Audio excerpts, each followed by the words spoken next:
Eh bien, bonsoir à tous les amis, on se retrouve pour le débrief de Russie-France, 3 buts à 1, victoire des Bleus ce soir en Russie. Donc avant de commencer la vidéo, je vais vous demander de liker la vidéo, de vous abonner si ce n'est pas fait, et surtout les amis, n'oubliez pas d'activer la petite clochette de notification quand vous vous abonnez, afin de recevoir toutes mes vidéos en temps et en heure lorsque je les poste. Alors le débrief de Russie-France, alors avant de commencer, les 3 points. Mes 3 points, premièrement, c'est une équipe de France qui se relance, qui se rassure et qui a montré le caractère après la défaite face à la Colombie.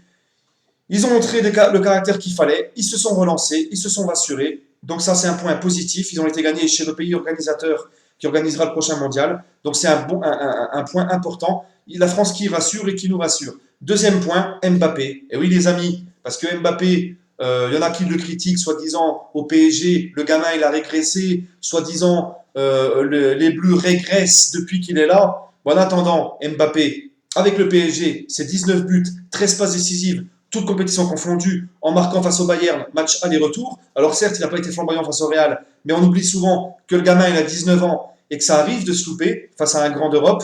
Mais en tout cas, Mbappé avec le PSG, 19 buts, 13 passes décisives, toutes compétitions confondues. Il marque au Bayern, match aller-retour. Ce soir avec les Bleus, 2 buts. En 4 matchs, ces 4 derniers matchs avec les Bleus, Mbappé, c'est 3 passes décisives, 2 buts. Donc ceux qui viennent nous dire que Mbappé régresse, que les Français sont nuls avec Mbappé, enfin depuis qu'il y a Mbappé, l'équipe de France est nulle, et ben maintenant ravalez la trompette et vous avez bien l'air con, les amis. Voilà. Ensuite, bah écoutez, mon troisième point, c'est le stade. Voilà, tout simplement. La Russie est prête, pelouse magnifique, stade magnifique. Dommage que ce n'était pas à guichet fermé. Donc, pour commencer le débrief, la composition des Bleus, au cage, Hugo Lloris, sur les ailes, en latéral droit, Pavard, latéral gauche, Théo Hernandez. Ensuite, défense centrale, Umtiti, Koscielny, en 6, Kanté, Rabiot et Rabiot en relayeur avec Pogba. Ensuite, Dembélé, ailier droit, Mbappé en pointe, Martial, ailier gauche. Donc, première mi-temps, purge. Purge totale. Je me suis fait chier, j'ai dormi tout debout. C'était un vrai somnifère, la première mi-temps. Pour ceux qui ne trouvent pas le sommeil, il faudrait qu'en pharmacie, ils reprennent en DVD la première mi-temps de Russie-France et qu'ils le vendent dans toutes les pharmacies. Je peux vous dire que là, ça sera un gros somnifère. Purée, quelle purge. Première mi-temps, vraiment une grosse purge. Une équipe de Russie et de France qui se cherche, qui n'ose pas se montrer, des joueurs en mode zombie, on se donne la balle, on n'ose pas y aller, qu'est-ce qu'on fait, on ne sait pas. Un match vraiment bizarre cette première mi-temps. Heureusement, il y a le but d'Mbappé, il aura fallu attendre la 25e minute les amis, pour voir la première occasion française, signé Mbappé sur une frappe complètement dévissée de Martial qui arrive miraculeusement sur Mbappé, plat du pied, belle parade du gardien russe. Juste avant, une occasion, une frappe sur Loris qui détourne. Voilà les amis. Oui, je précise sur Loris. Parce que Loris, je suis désolé les amis, ce mec-là, il ne fait des arrêts, il n'arrête des ballons que lorsque la balle est sur lui.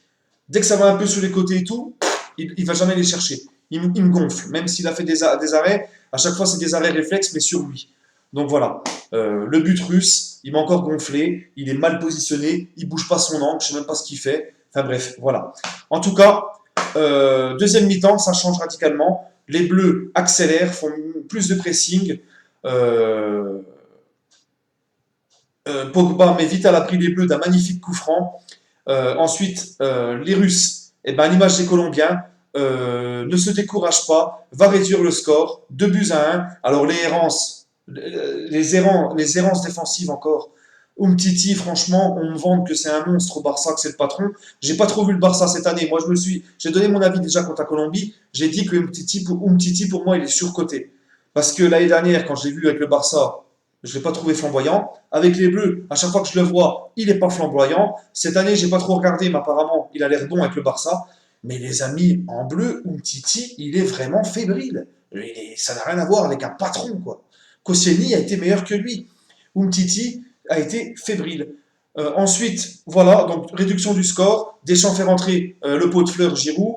faire entrer Griezmann, Matuidi, Kimpembe, dédicace à mon titi parisien Kimpembe, c'est sa première, on est content.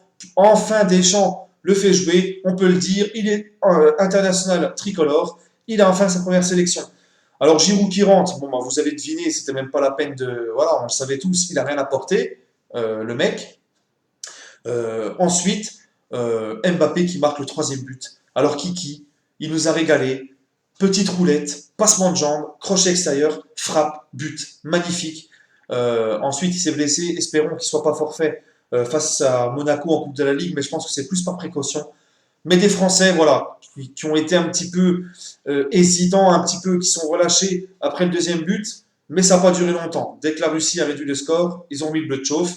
Griezmann, très belle entrée, des très bons coups de pied arrêtés, dans ses précisions de passe, dans tout. J'ai beaucoup aimé Griezmann. Donc maintenant, les amis, je vais passer dans ce match à mes tops et mes flops. Alors mes tops, Mbappé, parce que Mbappé, pour les stats que j'ai donnés, il m'a encore régalé ce soir. Un petit peu comme il a fait face à la Colombie, mais sauf que là, il a marqué percussion, dribble, vitesse, toujours souvent en majeure partie des bons choix. Voilà, il a perdu très peu de ballons, il a porté le danger. En top, Pogba, parce que Pogba, les amis, je le critique souvent parce que il a tendance à se perdre, à régresser, parce qu'il oublie qu'il est joueur de foot, il pense plus à faire des coupes de cheveux et à danser le zouk. Mais quand ce mec, qui a un potentiel énorme, mais quand ce mec-là, Paul Pogba, quand il se rappelle qu'il est joueur de foot et qu'il est impliqué et qu'il se concentre sur son football, c'est un très bon joueur. Et un joueur comme ça, impliqué à 100%, et ben franchement, c'est un plus pour une équipe. Mais malheureusement, des matchs comme il a fait ce soir, garder le ballon, donner des très bons ballons, il fait une passe décisive à Mbappé sur le premier but, il le fait malheureusement qu'une fois sur 8 cette saison. Et c'est malheureux parce qu'il est en train de se perdre. Donc espérons que ça va le relancer et que ça va le motiver. Voilà, parce que Pogba, c'est un gros potentiel. Et quand il se rappelle qu'il est joueur de foot, il est très bon. Mais malheureusement, il le fait très peu cette saison. Mais bon, on est content, il l'a fait ce soir. Bref, ensuite, dans mes tops, pour moi, Dembélé, qui a été très bon lorsqu'il a fallu dribbler, percuter, apporter le danger. Vraiment très bon. Pour moi, Mbappé, Pogba, Dembélé et Kanté sont dans mes tops. Parce que Kanté, monsieur trois poumons, il a encore tout récupéré, perdu mais très très très peu de ballons. Je ne sais même pas si on a perdu un. Vraiment très très bon le bonhomme. En plus, il est humble, il est tranquille, il se fait discret. Vraiment, je le kiffe. Dans mes flops, alors là, par contre, Rabiot. Adrien, t'as chié dans la colle. Alors, je sais pas si ta mère t'a mis une fessée avant de rentrer sous le stade ou qu'elle t'a engueulé parce que t'as pas rangé ta chambre. Mais purée, Rabiot, mais t'as été nul, mais nul ce soir. Vraiment nul. Bon, alors, il a tendance, Rabiot, voilà. Il faut qu'il dégonfle un petit peu parce que même face au Real avec le PSG, il a rien foutu, le match retour. Là, ce soir, vraiment nul, mais nul à chier. Donc, espérons qu'il se reprenne, Rabiot. Mais vraiment transparent ce soir. Dans mes flops aussi, bah, j'ai envie. C'est pas trop des flops, mais les deux latéraux, Pavard et Hernandez, c'est bon défensivement. Mais j'ai trouvé qu'ils n'ont pas assez apporté de soutien offensivement, on les a pas assez vus. Donc, est-ce que c'est une consigne de Deschamps? Je ne sais pas. Ensuite, dans mes flops, Martial. Oh, le Martial. Oh. Il a tout ce qu'il a voulu entreprendre, le pauvre. Ça a été à l'échec. Il a voulu dribbler, il n'arrivait pas à dribbler. Il a voulu accélérer, il n'arrivait pas à accélérer. Il a voulu faire des gestes bizarres, des trucs. Et on l'a pas vu. Tout ce qu'il a voulu faire, c'était nul. Bref, les amis, sur ce, on se retrouvera pour l'avant-match de PSG Monaco en Coupe de la Ligue samedi, en espérant une victoire du PSG samedi en Coupe de la Ligue aussi. Mais en tout cas, on est très content. Voilà, parce que le PSG, l'équipe de France s'est rassurée ce soir. Ça fait du bien. En tout cas, on se retrouvera pour l'avant-match de PSG Monaco. Sur ce, les amis, je vous souhaite une agréable soirée. Allez le PSG, allez les Bleus et à bientôt.